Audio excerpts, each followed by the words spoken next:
Hello students, I'm Sonal Narang from Pioneer Convent School. Today I have a chapter for you from your book Footprints Without Feet. The name of the chapter is The Making of Scientist, written by Robert W. Peterson. Before proceeding the chapter, I'll give you an introduction. The Making of Scientist means scientist कौन है यहाँ? Scientist Richard एब्राइट, जिनका जन्म Pennsylvania में हुआ था.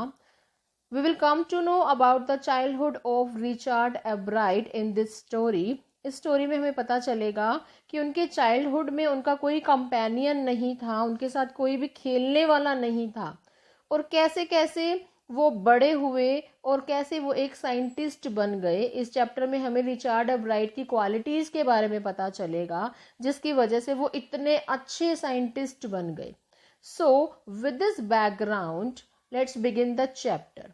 आई will explain the difficult word meaning to you. The first word is migrate, means to move from one place to another according to the season. Season के according एक प्लेस से दूसरी place पे चले जाना. बर्ड्स जो हैं सीजन के अकॉर्डिंग अपने प्लेस को चेंज कर लेते हैं, that is called migration. Next is entomology, scientific study of insect, insect की स्टडी करना. Freshman, a student in the first year of university, किसी भी यूनिवर्सिटी में फर्स्ट ईयर के स्टूडेंट को फ्रेशमैन कहा जाता है.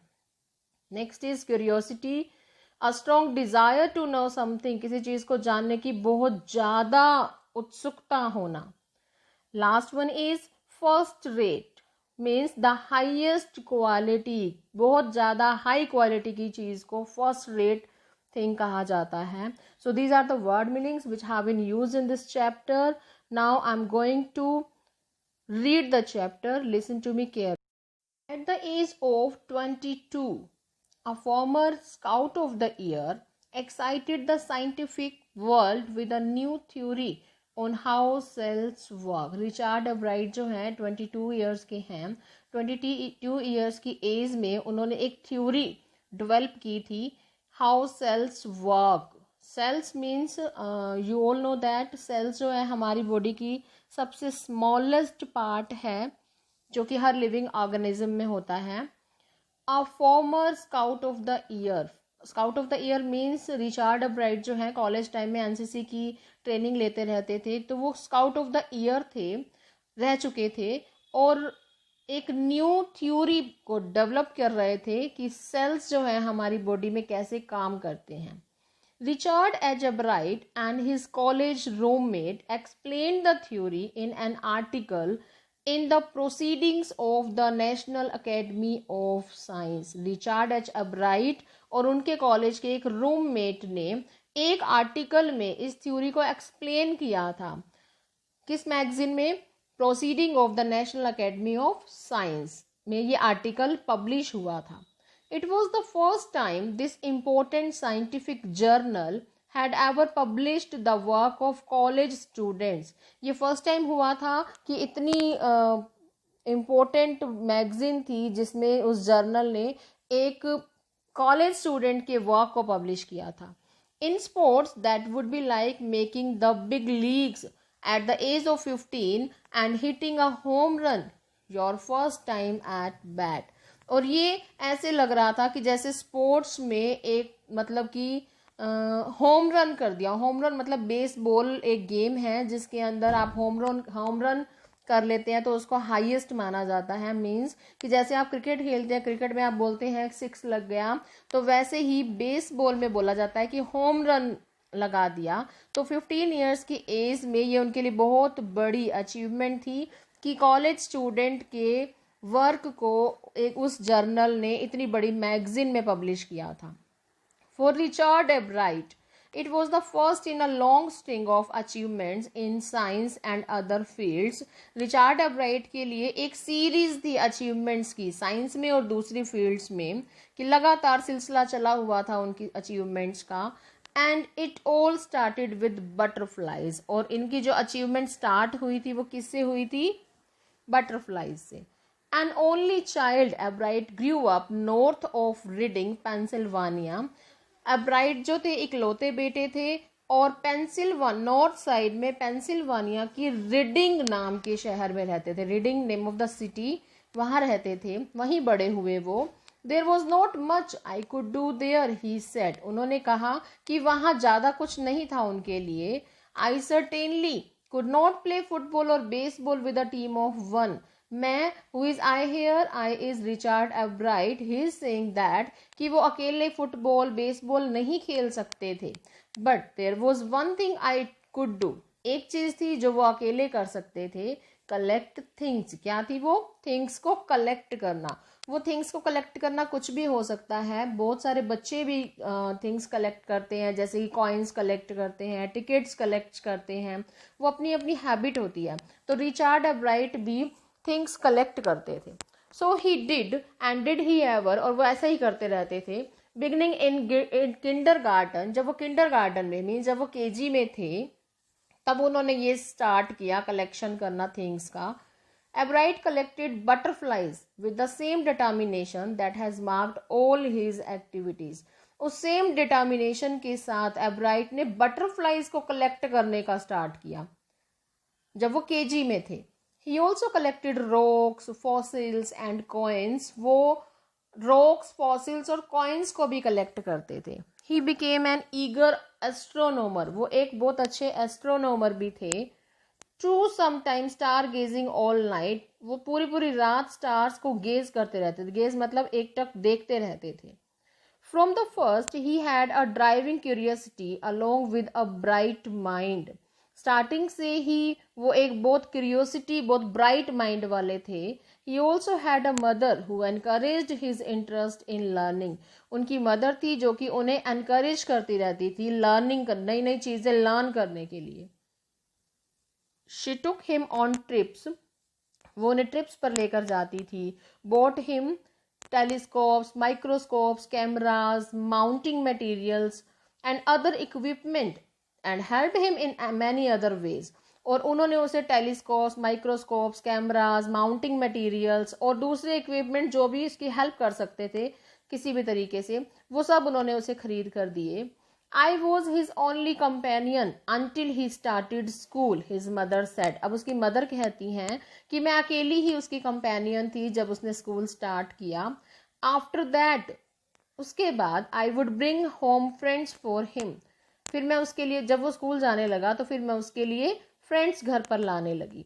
But at night we just did things together, लेकिन रात को हम दोनों ही काम इकट्ठे करते थे। Richie was my whole life after his father died when Richie was in 3rd grade. Richie could be his nickname. Richard का निकनेम हो सकता है रिची, कि उनकी मदर कह रही है कि रिची उसकी पूरी दुनिया थी उनके फादर की डेथ के बाद। मीन्स जब रिचार्ड 3rd ग्रेड में थे, 3rd स्टैंडर्ड में थे, तो उनके फादर एक्सपायर हो गए थे। She and her son spent almost every evening at the dining room table. वो और उसके बेटा डाइनिंग रूम में इवनिंग इकट्ठे स्पेंड किया करते थे। If he did not have things to do, अगर उसके पास करने के लिए कुछ नहीं होता था, I found work for him, तो मैं उसके लिए काम ढूंढती थी। Not physical work, physical work नहीं देती थी, but learning things, लेकिन ऐसा काम देती थी जिससे वो कुछ लर्न कर सके। His mother said, उसकी मदर ने कहा।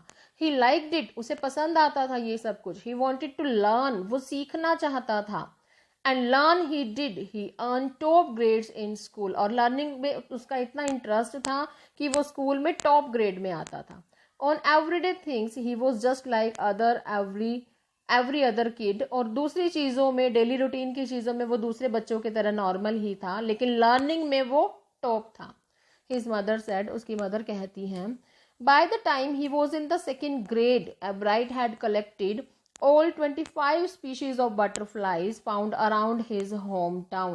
जब वो 2nd grade में थे, 2nd grade तक एब्राइट ने 25 स्पीशीज बटरफ्लाइज की कलेक्ट कर ली थी, जो कि उनके होम टाउन के आसपास मिलती थी। आप ये बॉक्स दे सकते हैं, इसके अंदर आपको बताया हुआ है कि कौन कौन सी कैटेगरीज को उसने कलेक्ट किया था, कौन कौन सी स्पीशीज उसने कलेक्ट की थी बटरफ्लाइज की। That probably would have been the end of my butterfly collecting, he said. उसने कहा कि मेरा जो बटरफ्लाई को कलेक्टिंग करने का जो टाइम था वो बस अब ख़त्म ही होने वाला था। But then my mother got me a children's book called The Travel of Monarch X. फिर मेरी मदर ने मुझे एक बुक ला कर दी जिसका नेम था the travels of monarch x. That book which told how monarch butterflies migrate to Central America. Monarch means monarch is a kind of butterfly. एक butterfly का टाइप है मोनार्क. तो उस बुक में ये बताया गया था कि कैसे मोनार्क बटरफ्लाईज जो हैं सेंट्रल अमेरिका में माइग्रेट करती हैं.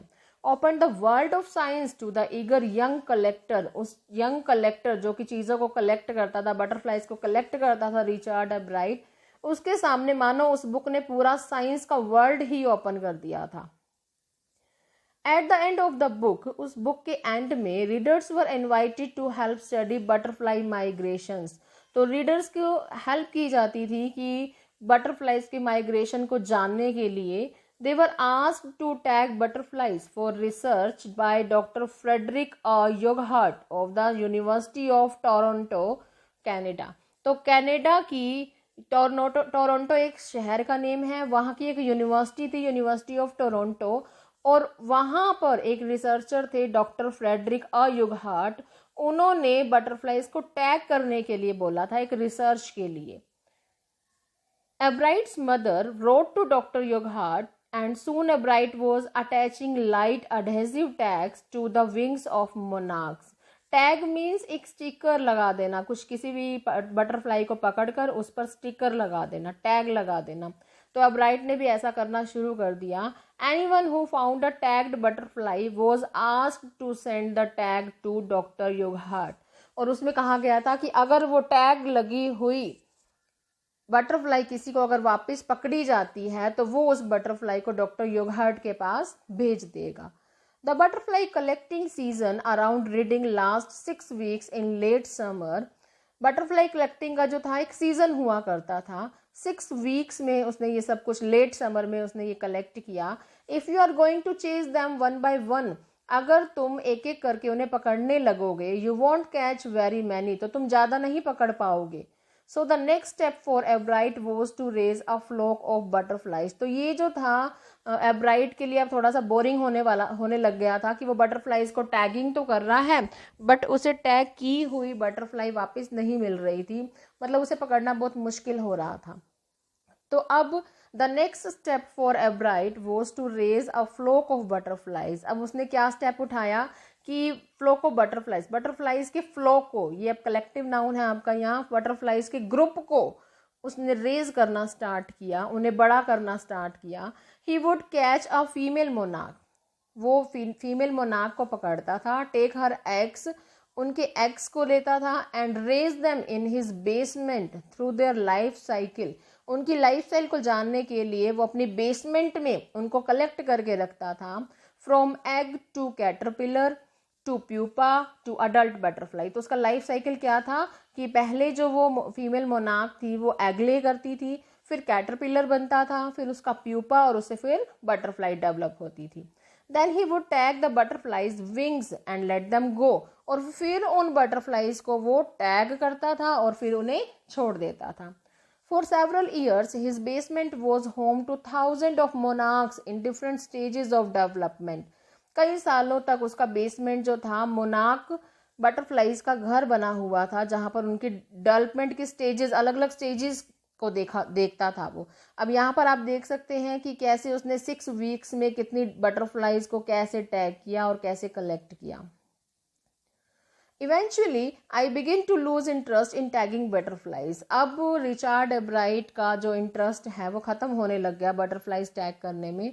It's tedious and there is not much feedback. Tedious means tiring job. ये बहुत थकने वाली जॉब थी और इसका कोई इतना ज़्यादा फीडबैक नहीं था. एब्राइट said, in all the time I did it. उसने इतना टाइम बटरफ्लाइज का सारा साइकिल देखा, उसको टैग किया, उन्हें छोड़ा, और वो हंसने लगा. Only 2 butterflies I had tagged were recaptured. सिर्फ 2 butterflies ही उसे मिली थी टैग की हुई वापिस. And they were not more than 75 miles from where I lived. और वो भी वो जहाँ रहता था उनके बिल्कुल पास में ही मिली, सिर्फ 75 miles दूरी पर ही थी. तो उनके बारे में कुछ नहीं पता लगाया जा सकता कि वो माइग्रेट होकर वापिस आई हैं या कैसे पकड़ी गई हैं. तो उसका इंटरेस्ट खत्म हो रहा था टैगिंग में. Then In the 7th grade he got a hint of what real science is. अब 7th grade में उसे पता चला कि रियल साइंस होती क्या है. When he entered a county science fair, county means region, एक एरिया. जब साइंस फेयर में उसने एंटर किया and lost, और हार गया. It was really a sad feeling to sit there and not get anything while everybody else had won something. उसे वो बहुत उदास हुआ कि और सबको कुछ ना कुछ, सब हर बच्चा कुछ ना कुछ जीता था, लेकिन रिचर्ड एब्राइट कुछ भी नहीं जीते थे. तो उसके लिए बहुत ज़्यादा वो सैड हो गया था. His entry was slides of frog tissues which he showed under a microscope. उसने क्या किया, उस फेयर में उसने फ्रॉग टिश्यूज की स्लाइड दिखाई थी जो कि माइक्रोस्कोप से देखी जा सकती थी. He realized the winner had tried to do real experiments, not simply make a neat display. तो उसे ये रियलाइज हुआ उस फेयर में हारने के बाद कि विनर्स, अगर हमने जीतना है तो हमें कुछ रियल एक्सपेरिमेंट करना होगा, ना कि सिर्फ एक डिस्प्ले दिखा दो. Already the competitive spirit that drives Richard Ebright was appearing. अब वो competitive spirit जो है हारने के बाद उसकी और भी ज़्यादा जाग गई. I knew that for the next year's fair I would have to do a real experiment. अब रिचार्ड कहते हैं कि मुझे पता चल गया था कि अगले साल फेयर में मुझे कुछ रियल एक्सपेरिमेंट करके दिखाना था. The subject I knew most, वो सब्जेक्ट जिसके बारे में ज़्यादा जानता हूँ, about was the insect work. क्या चीज़ सबसे ज़्यादा करते हैं वो? इंसेक्ट वर्क ज़्यादा करता था. I had been doing in the past several years, जो कि मैं बहुत सालों से करता आ रहा था. So he wrote to Dr. Yughart for ideas and back came a stack of suggestion for experiments. तो उसने डॉक्टर युगहार्ट को आइडियाज़ के लिए लिखा कि उसे कुछ सजेशन दिए जाएं.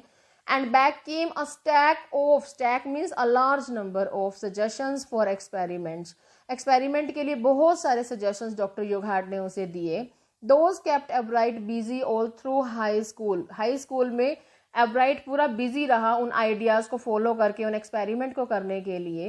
And led to prize projects in county and international science fairs, और उसको वहाँ पर उस फेयर में बहुत सारे प्राइज मिले उसके प्रोजेक्ट को, और इंटरनेशनल साइंस फेयर में भी एंट्री मिली. For his 8th grade project, अब 8th स्टैंडर्ड में उसके प्रोजेक्ट के लिए Ebright tried to find the cause of a viral disease that kills nearly all monarch caterpillars every few years. अब 8th grade में उसने क्या सोचा कि वो ये रीज़न जानना चाहता है कि जो मोनार्क कैटरपिलर हैं किस वायरल डिसीज की वजह से कुछ सालों के बाद मर जाते हैं. Ebright thought the disease might be carried by a beetle. Ebright ने सोचा था कि शायद ये बीमारी बीटल से होती है. बीटल भी एक टाइप का इंसेक्ट है, तो वो उसे खराब कर देता है और वो मर जाती हैं. He tried raising caterpillar in the presence of beetles. अब उसने क्या किया, कैटरपिलर्स का डेवलप किया बीटल्स की प्रेजेंस में. I did not get any real result, he said. उसने कहा मुझे कोई रियल रिजल्ट नहीं मिला ये सब करने में. But I went ahead and showed that I had tried the experiment, this time I won. लेकिन उसने ये दिखाया कि बीटल जो है वो कॉज नहीं है कैटरपिलर के मरने का, तो जिसकी वजह से उसने ये एक्सपेरिमेंट वहाँ करके दिखाया और इस टाइम वो जीत गया. The next year, his science fair project was testing the theory that viceroy butterflies copy monarchs.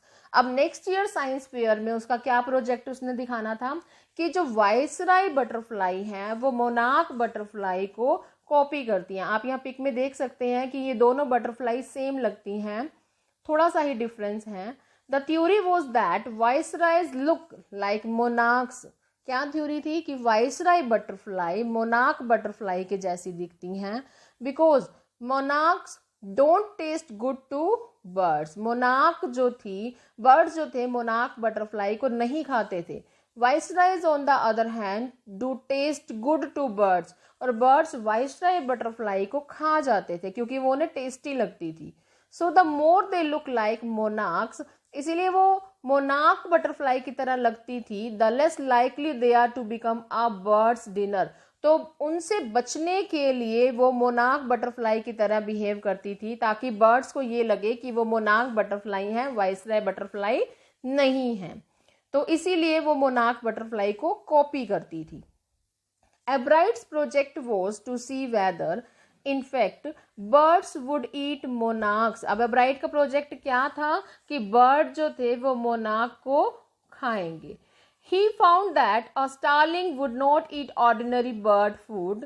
तो उसने ये भी बताया कि स्टारलिंग भी एक तरह का बर्ड है जो कि ऑर्डिनरी बर्ड फूड नहीं खाता, जो कि और बर्ड्स फूड खाते हैं, वो वैसा फूड नहीं खाता. It would eat all the monarchs it could get.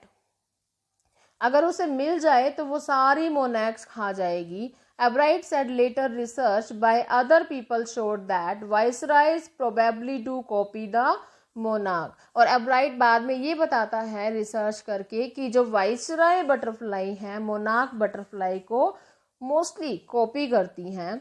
This project was placed first in the zoology division. Zoology में उसके प्रोजेक्ट को फर्स्ट प्राइज मिला and third overall in the country science fair. और country science fair में उसको overall third prize मिला. In his second year in high school के second year में Richard Ebright began the research that led to his discovery of an unknown insect hormone. अब उसने ये research करने का सोचा, वो एक ऐसी डिस्कवरी कर रहा था कि एक अननोन इंसेक्ट के हार्मोन की डिस्कवरी कर रहा था. Indirectly it also led to his new theory on the life of cells. और इनडायरेक्टली वो एक नई थ्योरी को जान रहा था, सेल्स की लाइफ की थ्योरी के बारे में जान रहा था. The question he tried to answer was simple. उसकी जो क्वेश्चन था उसका आंसर बिल्कुल सिंपल था. What is the purpose of the 12 tiny gold spots on a monarch pupa. अब उसका क्या पर्पज था, वो क्या सर्च करने वाला था, क्या डिस्कवरी करने वाला था कि जो मोनार्क प्यूपा है उसकी जो बॉडी पर छोटे छोटे गोल्ड स्पॉट्स बने होते हैं. बटरफ्लाई के ऊपर आपने भी देखे होंगे कि छोटे छोटे स्पॉट्स बने होते हैं गोल्डन, तो वो 12 होते हैं. Everyone assumed the sports were just ornamental, एब्राइट said. एब्राइट कहता है कि सब लोग यही सोचते हैं कि ये जो स्पोर्ट्स हैं ना ये ऑर्नामेंटल है, मीन्स कि डेकोरेशन के लिए उनके ऊपर लगे हुए हैं, उनकी ब्यूटी के लिए, उनकी सजावट के लिए लगे हुए हैं. But doctor Urquhart did not believe it. लेकिन डॉक्टर युगहार्ड ने इस पर विश्वास नहीं किया. To find the answer, Ebright and another excellent science student first had to build a device that showed that the spores were producing a hormone necessary for the butterfly's full development. अब इसका answer जानने के लिए Richard एब्राइट और उसके एक और excellent science student ने मिलकर एक ऐसा डिवाइस बिल्ड किया जिस पर यह दिखाया जा सके कि बटरफ्लाई के ऊपर जो टाइनी स्पॉट्स लगे होते हैं वो बटरफ्लाई की फुल डेवलपमेंट के लिए, उनके हार्मोन्स के प्रोड्यूस करने के लिए जरूरी होते हैं, वो ऑर्नामेंटल नहीं होते हैं. This project one एब्राइट first place in the country fair and entry into the international science and engineering fair. अब इस प्रोजेक्ट से एब्राइट ने फर्स्ट प्राइज जीता और उसे इंटरनेशनल साइंस और इंजीनियरिंग फेयर में भी एंट्री मिल गई. There he won third place for zoology में वहां उसे थर्ड प्राइज मिला. He also got a chance to work during the summer at the entomology laboratory of the Walter Reed Army Institute of Research. तो इसकी वजह से उसे एक चांस मिला एंटोमोलॉजी इंसेक्ट पर स्टडी करने के लिए उस लेबोरेटरी में, Walter read army institute of research में उसे काम करने का मौका मिला जहां पर हर चीज अवेलेबल थी जिस लेबोरेटरी में. As a high school junior Richard Ebright continued his advanced experiments on the monarch pupa. जब वो हाई स्कूल की जब वो जूनियर था तब रिचार्ड एब्राइट ने अपना कंटिन्यू रखा अपना एक्सपेरिमेंट मोनार्क प्यूपा पर. That year his project won first place at the international science fair. उस साल उसे फर्स्ट प्राइज मिला इंटरनेशनल साइंस फेयर में and gave him another chance to work in the army laboratory during the summer. और अब उसे army laboratory में काम करने का मौका मिला. इन हिज सीनियर ईयर, उसके सीनियर ईयर में he went to step further. अब वो और आगे बढ़ गया एक step. He grew cells from a monarchs wing in a culture and showed that the cells would divide and develop into normal butterfly wing scales only if they were fed the hormone from the gold sports. अब वो ये दिखाना चाह रहा था कि जो sales होते हैं वो डिवाइड करते हैं, वो डेवलप करते हैं एक बटरफ्लाई को नॉर्मल बनने में. और उन्होंने ये भी दिखाया कि जो गोल्ड स्पोर्ट्स होते हैं वो एक हार्मोन, मतलब एक बटरफ्लाई के हार्मोन के लिए ज़रूरी होते हैं, उसके डेवलपमेंट के लिए ज़रूरी होता है. That project won first place for zoology at the international fair. International fair में zoology में उसे first prize मिला. He spent the summer after graduation doing further work at the army laboratory. और graduation के बाद उसे army laboratory में काम करने का मौका मिला. And at the laboratory of the US Department of Agriculture. और उसके बाद उसे US Department of Agriculture laboratory में काम करने का मौका मिला. The following summer, after his freshman year at Harvard University के first year में Albright went back to the laboratory of the Department of Agriculture. Albright Department of Agriculture laboratory में वापस गए and did more work on the hormone from the gold spots. और भी ज़्यादा work किया उन गोल्ड स्पॉट्स के ऊपर, उनके हार्मोन्स पर वर्क किया कि कैसे उन गोल्ड स्पॉट्स की वजह से बटरफ्लाइज के हार्मोन्स डेवलप होते हैं. Using the laboratories sophisticated instruments, he was able to identify the hormones chemical structure. Laboratory में हर तरह के इंस्ट्रूमेंट थे जो उसे चाहिए थे, उसे यूज करके उसने ये पता लगाया, उसे ये जानने का मौका मिला कि हार्मोन्स केमिकल स्ट्रक्चर कैसे बनता है. A year and a half later, 1.5 year के बाद, during his junior year, जब वो जूनियर था, Albright got the idea for his new theory about cell life. Albright को एक आइडिया मिला अपनी न्यू थ्योरी के लिए. वो क्या था? सेल लाइफ, कि हमारी लाइफ में सेल कैसे काम करते हैं, एक लिविंग ऑर्गेनिज्म में सेल कैसे काम करते हैं. It came while he was looking at X-ray photos of the chemical structure of a hormone. ये उसके माइंड में तब आया जब वो केमिकल स्ट्रक्चर, हार्मोन के केमिकल स्ट्रक्चर की फोटो देख रहा था, एक्सरे देख रहा था. When he saw those photos, जब उसने वो फोटोज देखी, Albright did not shout eureka. Albright नहीं चिल्लाया यूरेका. और इवन यूरेका मीन्स जब भी कोई खुश होता था तो वो लोग बोलते थे यूरेका, मतलब हुर्रे टाइप में बोलते थे कि वो बहुत ज़्यादा खुश हैं, एक्साइटेड हैं. तो ऐसा उसने कुछ भी नहीं चिल्लाया, कुछ भी नहीं बोला. आई हैव गोट इट, बस उसने यही बोला मुझे मिल गया. But he believe that along with his findings about insect hormones, the photos gave him the answer to one of biology's puzzles. अब उन फोटोज ने उसे एक और आंसर दे दिया, बायोलॉजी की पजल को सॉल्व कर दिया. How the cell can read the blueprint of its DNA. उसे ये जानना शुरू किया उसने कि कैसे एक सेल जो है वो डीएनए के ब्लूप्रिंट को रीड कर सकते हैं. डीएनए क्या होता है? DNA is the substance in the nucleus of a cell that controls heredity. DNA जो है एक ऐसा सब्सटेंस है जो हमारी हेरिडिटी को कंट्रोल करता है. It determines the form and function of a cell, जो कि एक सेल के फंक्शन को डिटरमाइन करता है. दस DNA is the blueprint for life. तो डीएनए जो है हमारी लाइफ का ब्लूप्रिंट होता है. Albright and his college roommate James R. Wong worked all that night drawing pictures and constructing plastic models of molecules to show how it could happen. Albright और उसके जो कॉलेज का रूममेट था James are Wong, उन्होंने सारी रात pictures draw की, plastic models construct किए मॉलिक्यूल्स के, ये दिखाने के लिए कि ये कैसे हो सकता है.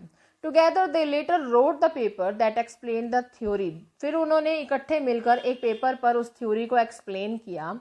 Surprising, no one who knew him, Richard Albright graduated from Harvard with highest honors, second in the class of 1510. ये जानकर मतलब किसी को हैरानी नहीं होगी कि रिचार्ड एब्राइट ने हार्वर्ड में हाईएस्ट ऑनर्स में सेकंड रैंक प्राप्त किया था, जबकि उसकी जो क्लास की स्ट्रेंथ थी वो थी 1510. मीन्स 1510 स्टूडेंट्स के बीच में उसने सेकंड रैंक प्राप्त किया था. Albright went on to become a graduate student researcher at Harvard Medical School. Albright जो थे एक ग्रेजुएट स्टूडेंट रिसर्चर बने थे हार्वर्ड मेडिकल स्कूल में. There he began doing experiments to test his theory. वहाँ उन्होंने उस थ्योरी को टेस्ट करने के लिए एक्सपेरिमेंट करने शुरू किए थे. If the theory proves correct, अगर उनकी थ्योरी करेक्ट प्रूव होती थी, it will be a big step towards understanding the processes of life. तो ये उनकी लाइफ के प्रोसेस को अंडरस्टैंड करने का बहुत बड़ा स्टेप माना जाता. It might also lead to new ideas for preventing some types of cancer and other disease, तो शायद उन्हें और भी नए आइडिया मिल जाते ये जानने के लिए कि कैंसर और दूसरी डिसीज से कैसे बचा जा सकता है।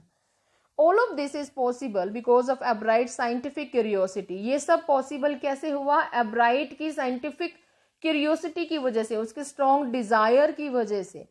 His high school research into the purpose of the sports on a monarch pupa eventually led him to his theory about cell life. अब monarch pupa के sports के बारे में जानते हुए रिसर्च करते करते उसके माइंड में सेल लाइफ की थ्योरी के बारे में आया कि उसे सेल लाइफ की थ्योरी भी डेवलप करनी है।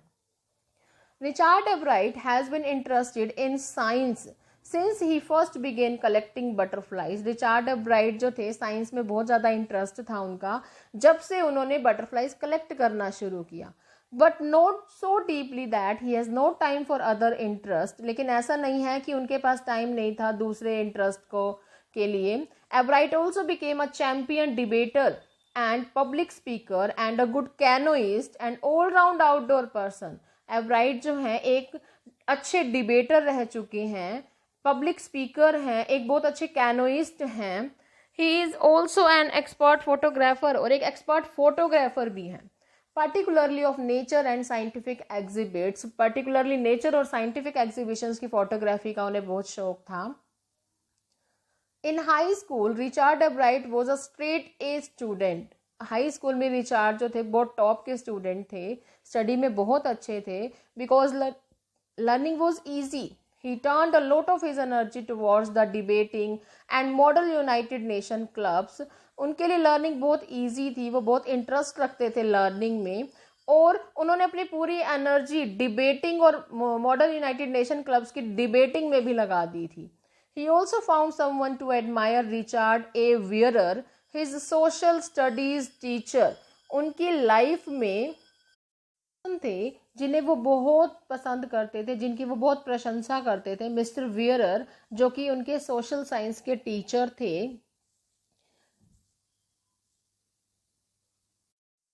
Mister Weiherer was the perfect person for me then. Mister Weiherer मेरे लिए एक परफेक्ट पर्सन थे।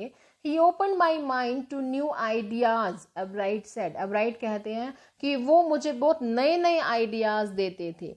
Richard would always give that extra effort, Mr. Wearer said. Mister wearer कहते थे कि रिचार्ड जो है मुझे बहुत हमेशा एक्स्ट्रा एफर्ट देता था। What pleased me was, मुझे जो चीज़ खुश करती थी, here was this person who put in 3 or 4 hours at night doing debate research besides doing all his search with butterflies and his other interest.